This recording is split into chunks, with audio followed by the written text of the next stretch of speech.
কোথায় বসবো? এখানে আমার এখানেই পড়তে ইচ্ছা করছে আজকে। এইখানে পড়বে তুমি? এখানে পড়বে মানে বই খাতা কোথায়? স্যার পড়াশোনার জন্য প্লেস ম্যাটার করে না। এখন স্যার হিসেবে আপনার দায়িত্ব আমাকে পড়ানো।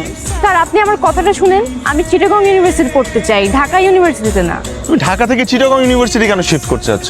স্যার আমার বয়ফ্রেন্ড চিটাগং ইউনিভার্সিটিতে পড়ে, বুঝতেই তো পারছি। কার বয়ফ্রেন্ড? আমার হোয়াট? এই পিচ্ছি মেয়ের বলে বয়ফ্রেন্ড আছে? পিচ্ছি? আমি পিচ্ছি না। না তুমি পিচ্ছি না, তোমার বয়ফ্রেন্ড পিচ্ছি।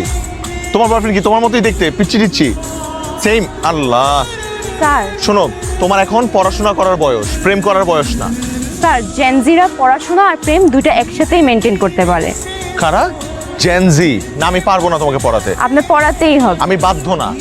আপনি বেনিফিট পাবেন। স্যার অন্য কিছু ভাববেন না, আমি আপনাকে টাকা বাড়িয়ে দিব। পিচ্ছি মেয়ে আমাকে টাকার লোভ দেখাচ্ছে। আসছিলাম বন্ধু হতে, হয়ে যাচ্ছে ক্রাইম পার্টনার। না এখনো আসি না, একটু পর আসবো। চলেন। কোথায়? চল, গেলেই বুঝবেন। স্যার আসলে আমার বন্ধু রুমে পড়তে ভালো লাগে না, তাই আজকে নেচারের মাঝে আপনি আমাকে বায়োলজি পড়াবেন। এইখানে আমি তোমাকে বায়োলজি পড়াবো? হ্যাঁ এখানে। আমার তো একটা রোগ আছে, যখন তখন মুড সুইং হয়। আচ্ছা স্যার, আপনি কি প্রেম করেন? সরি? সরি বলতে বলিনি, প্রেম করেন কিনা জিজ্ঞেস করলাম। না প্রেম করি না আমি। এই জন্যই তো বুঝবেন না আপনি মুড সুইং এর ব্যাপারটা। আজকে আপনি চলে যান। This is too much Ira. আর শুনেন স্যার, আরেকটা কথা ছিল, বাবা মাকে কিছু বলা যাবে না, তো সাবধান। যান। দাঁড়া আছেন কেন? যান।